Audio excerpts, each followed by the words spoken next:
saudara-saudara yang terkasih dalam Tuhan. Saya bersyukur saya diberi kesempatan untuk memberitakan firman Tuhan. Nah, saudara-saudara, sebelum kita mendengarkan firman Tuhan, mari kita berdoa terlebih dahulu. Tuhan, terima kasih ya Tuhan buat hari ini, buat kesempatan baru yang Kau berikan kepada kami Tuhan.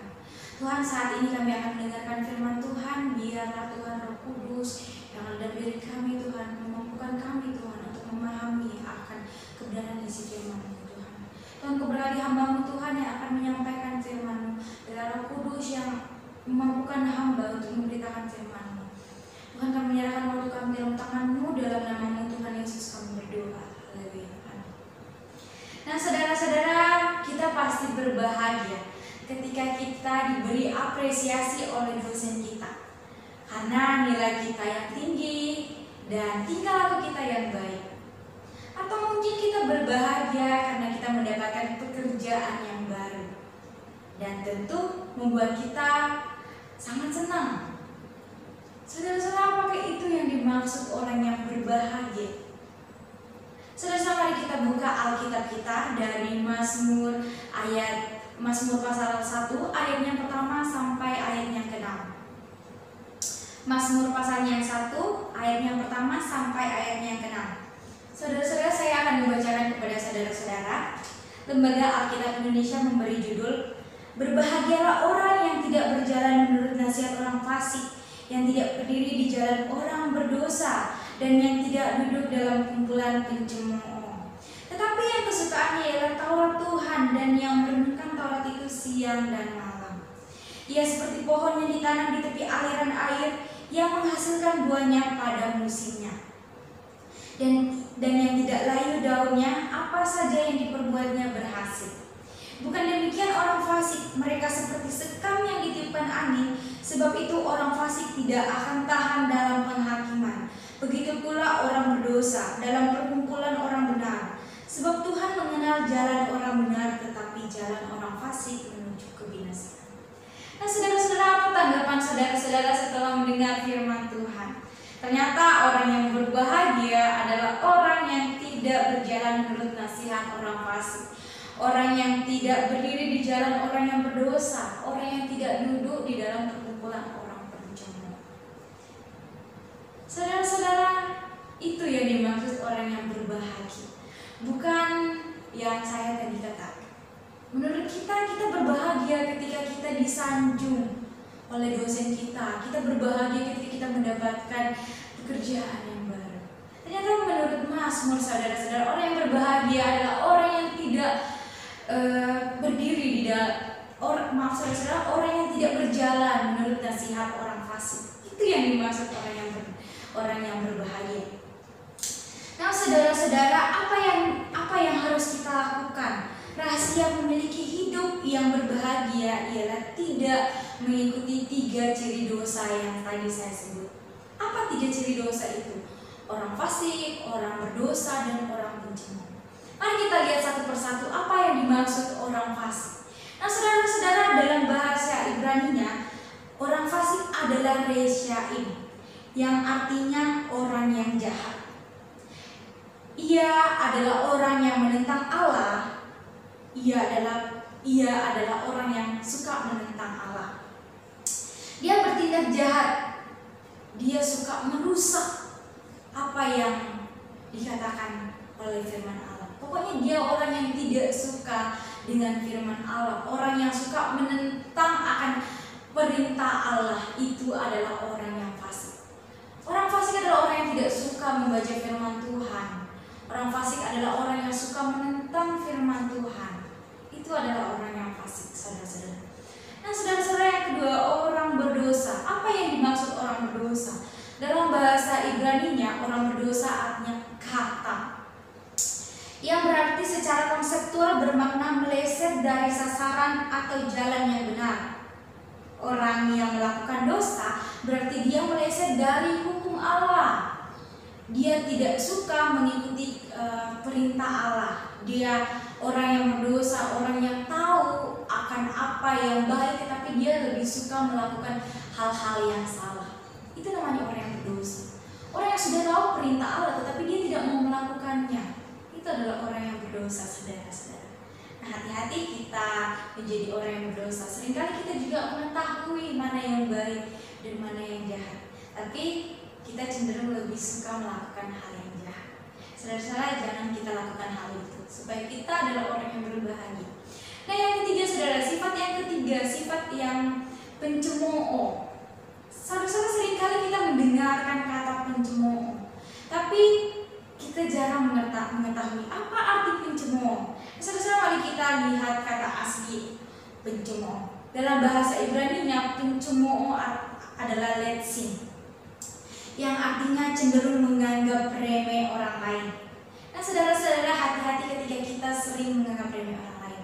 Mungkin di antara kita, saudara-saudara yang masih kuliah, mungkin orang yang sudah bekerja, mungkin kita cenderung meremehkan orang lain karena kita menganggap diri kita orang yang pintar, sehingga kita menganggap dia mah bodoh, dia mah nggak tahu apa-apa, jadi apa aja yang lakukan. Nah, seringkali kita menganggap orang lain itu, seringkali kita menganggap remeh orang lain. Itu adalah orang pencemooh, saudara-saudara. Hati-hati kita menjadi orang yang pencemooh, orang yang suka merendahkan orang lain, orang yang selalu berpusat pada dirinya. Itu adalah orang yang pencemooh. Selalunya mau berpusat pada dirinya, dia tidak mau melihat orang lain. Pokoknya selalunya dia itu benar, dia selalu menganggap diri dia orang yang benar. Itu yang dimaksud orang pencemooh. Nah, saudara-saudara, hati-hati ketika kita menjadi orang yang pencemooh. Ini adalah dosa yang seringkali kita tidak sadari terjadi dalam kehidupan kita. Mari saudara-saudara, kita tinggalkan 3 sifat dosa ini, supaya kita menjadi orang yang berbahagia dalam kitab Mazmur. Orang yang berbahagia adalah orang yang tidak melakukan 3 sifat dosa ini, seperti orang fasik, orang berdosa, dan orang pencemooh. Nah, saudara-saudara, lalu bagaimana kita mendapatkan kebahagiaan tersebut? Bagaimana kita bisa menjadi orang yang berbahagia? Mari kita lihat Alkitab kita di ayat yang kedua. Dikatakan orang yang berbahagia adalah orang yang kesukaannya Taurat Tuhan, yang merenungkan Taurat itu siang dan malam. Nah, saudara-saudara, itu yang dimaksud orang yang berbahagia. Orang yang menyukai firman Tuhan, orang yang merenungkan firman Tuhan siang dan malam. Nah, saudara-saudara, menyukai, kesukaan di sini yang timbul dalam diri kita, kesukaan itu terus-menerus berlangsung. Nah, kesukaan yang dimaksud adalah suatu kata yang menunjukkan perasaan cinta dan rindu kita kepada firman Tuhan. Saudara-saudara, firman Tuhan adalah firman yang diilhamkan Allah. Pasti di antara kita menyukai firman Tuhan. Nah, saudara-saudara, ketika kita menyukai firman Tuhan, kita juga tidak hanya menyukainya, tapi mari kita merefleksikan, merenungkan. Merenungkan itu merefleksikan, melakukan. Mari kita lihat kata aslinya. Merenungkan adalah yehge dalam bahasa Ibrani-nya, yang artinya merefleksikan, memikirkan, dan membicarakan firman Allah secara terbuka kepada orang lain, maksudnya saudara-saudara. Nah, saudara-saudara, di antara kita pasti sering membaca firman Tuhan, tapi jarang di antara kita mau memberitakan firman Tuhan karena ada ketakutan dalam diri kita.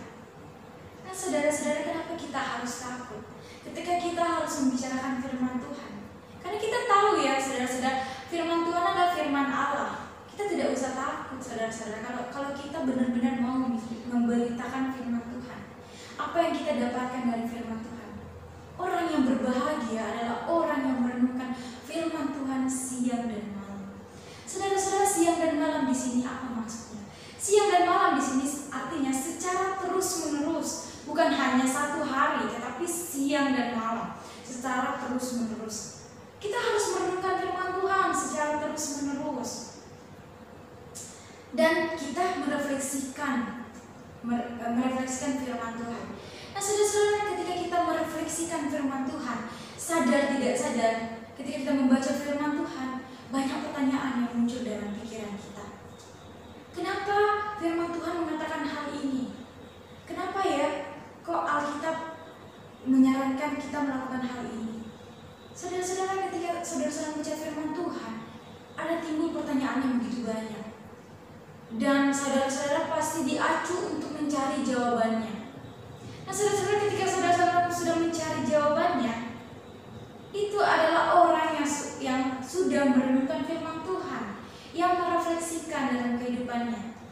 Dan dia juga orang yang mau memberitakan firman Tuhan. Apa yang ia dapatkan setelah membaca firman Tuhan, itu juga yang dia katakan kepada orang lain. Dia mau supaya orang juga mau menerima, mau mendapatkan apa isi firman Tuhan. Itu adalah orang yang berbahagia, orang yang merenungkan firman Tuhan dan melakukannya dalam kehidupan sehari-hari. Itu yang disebut orang yang berbahagia, saudara-saudara. Saudara-saudara, Matthew Henry pernah berpendapat bahwa merenungkan firman Allah berarti bercakap-cakap dengan diri sendiri mengenai perkara-perkara besar yang terkandung di dalamnya, dengan niat ingin menerapkannya dalam kehidupan kita dengan pikiran yang teguh sampai perkara-perkara ini meresap benar dalam diri kita dan hingga kita mencium aroma serta mengalami kuasanya dalam hidup kita. Nah, saudara-saudara, orang yang merenungkan firman Tuhan adalah orang yang menerapkannya dalam kehidupan secara terus-menerus. Itu adalah orang yang merenungkan firman Tuhan. Mari saudara-saudara, ketika kita merenungkan firman Tuhan, mari kita juga melakukannya dalam kehidupan kita. Maka dari situ itu adalah maka dari itulah mereka disebut orang yang berbahagia. Orang yang tidak hanya membaca tetapi juga melakukannya dalam kehidupannya sehari-hari. Nah, saudara-saudara, apa keuntungannya kalau kita sudah membaca firman Tuhan? Nah, saudara-saudara, kita lihat Alkitab kita di ayatnya yang ketiga. Di situ ada jawabannya, saudara-saudara. Ia seperti pohon yang ditanam di tepi aliran air, yang menghasilkan buahnya pada musimnya, dan yang tidak layu daunnya, apa saja yang diperbuatnya berhasil. Nah, saudara-saudara, saya memberikan penekanan di ayat yang ketiga sini, dikatakan ia seperti pohon yang ditanam di tepi aliran air. Nah, saudara-saudara, di tepi aliran air ini biasanya diumpamakan dengan Roh Kudus. Kenapa saya katakan seperti itu? Mari kita buka Alkitab kita di Yohanes 7 ayatnya yang ke-38 sampai ayatnya yang ke-39. Saya akan membacakannya kepada saudara-saudara. Barang siapa percaya kepadaku seperti yang dikatakan oleh kitab suci, dari dalam hatinya akan mengalir aliran-aliran air hidup. Yang dimaksudkannya ialah roh yang akan diterima oleh mereka yang percaya kepadanya. Sebab roh itu belum datang karena Yesus belum dimuliakan. Nah, saudara-saudara, ketika kita merenungkan firman Tuhan, ketika kita melakukan firman Tuhan, ternyata ada Roh Kudus yang tinggal di dalam kehidupan kita. Nah, saudara-saudara, tadi saya mengatakan, saya memberikan penekanan di ayat yang ketiga sini. Dikatakan tadi apa saja yang diperbuatnya berhasil. Nah, saudara-saudara, jangan salah di ayat yang ketiga ini, apa saja yang diperbuatnya berhasil. Bukan berarti ketika kita merenungkan firman Tuhan, ketika kita melakukannya dalam kehidupan kita sehari-hari, tidak ada masalah yang kita hadapi. Itu salah, saudara-saudara. Kita tahu kita hidup di dunia, kita akan menghadapi begitu banyak masalah. Tetapi apa bedanya kita dengan orang yang suka merenungkan firman Tuhan dengan orang yang tidak suka merenungkan firman Tuhan? Orang yang suka merenungkan firman Tuhan, dialah orang yang tahu bagaimana ia dapat menyelesaikan masalahnya dengan baik. Itu adalah orang yang berbahagia, saudara-saudara. Dia tahu bagaimana dia menyelesaikan masalahnya ketika diperhadapkan oleh suatu masalah. Itu artinya, saudara-saudara. Kita tahu ketika kita hidup di dunia banyak masalah yang akan kita hadapi, tapi kita tahu bagaimana kita menghadapinya. Karena kita orang yang suka membaca firman Tuhan, kita orang yang suka merenungkan firman Tuhan. Jelas, saudara-saudara, ketika kita sering merenungkan firman Tuhan, ketika kita sering berdoa sama Tuhan, ketika kita sering melakukan firman Tuhan, apa saja yang kita perbuat, apa saja ketika masalah datang dalam kehidupan kita, kita tidak mudah goyah, saudara-saudara. Karena kita tahu ada Allah yang menolong kita.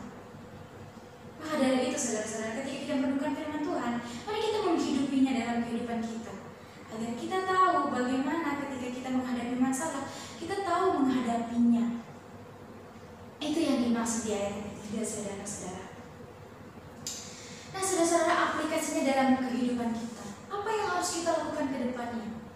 Nah, saudara-saudara, apa yang harus kita lakukan kalau kita mau menjadi orang yang berbahagia? Kita harus meninggalkan 3 sifat dosa tadi.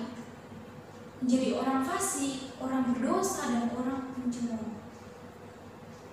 kita juga harus merenungkan firman Tuhan, harus melakukan, harus merefleksikan secara terus-menerus dalam kehidupan kita. Lalu bagaimana kita melakukan, bagaimana kita membaca firman Tuhan? Dengan menyiapkan dalam satu hari waktu bersama Tuhan, entah itu 30 menit sampai 1 jam. Itu caranya saudara-saudara. Mungkin ketika saudara-saudara bangun pagi, mari mulainya dengan doa. Secara terus-menerus ketika saudara-saudara sudah melakukan hal itu, pasti saudara-saudara tahu bagaimana menjadi orang yang berbahagia. Karena orang yang berbahagia adalah orang yang melakukan firman Tuhan, yang merenungkan firman Tuhan. Itu yang dimaksud orang yang berbahagia, saudara-saudara. Nah, saudara-saudara, mari hidup kita mempersiapkan hari kita, satu hari dalam untuk Tuhan sampai seterusnya. Mari kita mempersiapkan diri kita untuk Tuhan. Mari kita mengawali pagi kita dengan doa. Atau mungkin sebelum kita tidur, mari kita membaca firman Tuhan. Mari kita merenungkan firman Tuhan.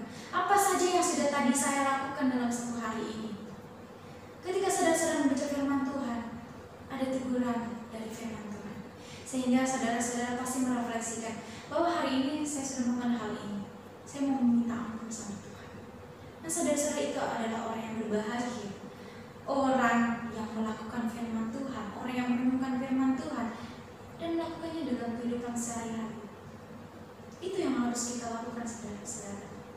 Nah, penutupnya, saudara-saudara, orang yang berbahagia adalah orang yang tidak berjalan menurut nasihat orang fasik, tetapi yang kesukaannya ialah firman Tuhan.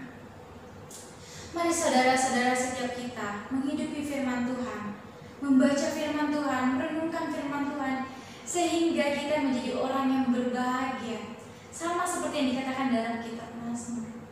Orang yang berbahagia adalah orang yang tidak berjalan menurut nasihat orang fasik, orang yang tidak berdiri di jalan orang yang berdosa, orang yang tidak duduk di dalam perkumpulan orang pencemooh, tetapi yang kesukaannya ialah firman Tuhan. Saudara-saudara, mari kita melakukan firman Tuhan.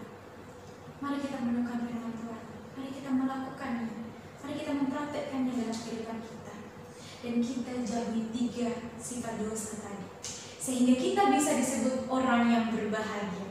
Ingat saudara-saudara, orang yang berbahagia bukanlah orang yang mendapatkan apresiasi dari dosen, dari keluarga, tapi orang yang berbahagia adalah orang yang menjauhi 3 dosa tadi. Bisa menjadi orang fasik, orang berdosa dan pencemooh, tetapi kesukaannya firman Tuhan. Itu yang disebut orang yang berbahagia. Saudara-saudara, berbahagialah kita ketika kita merenungkan firman Tuhan dan melakukannya dalam kehidupan kita sehari-hari. Saudara-saudara, mari setiap kita membiasakan diri kita merenungkan firman Tuhan dan merefleksikan dalam kehidupan kita dan melakukannya. Dan kalau kita berani memberitakan firman Tuhan kepada keluarga kita, di sekeliling kita, agar mereka juga menikmati firman Tuhan. Saudara-saudara, mari kita berdoa. Tuhan, terima kasih ya Tuhan buat hari ini Tuhan, buat firman-Mu yang boleh menegur kami Tuhan, bahwa orang yang berbahagia adalah orang yang merenungkan firman Tuhan siang dan malam secara terus-menerus. Tuhan, ampuni kami Tuhan ketika kami lalai Tuhan, kami tidak datang kepadamu Tuhan. Tapi hari ini Tuhan, kami mau bertekad Tuhan, kami mau membiasakan diri kami Tuhan untuk merenungkan firman Tuhan. Tuhan, ajar kami Tuhan menggunakan hari-hari kami dengan baik. Tuhan, kami menyerahkan waktu kami dalam tangan-Mu, dalam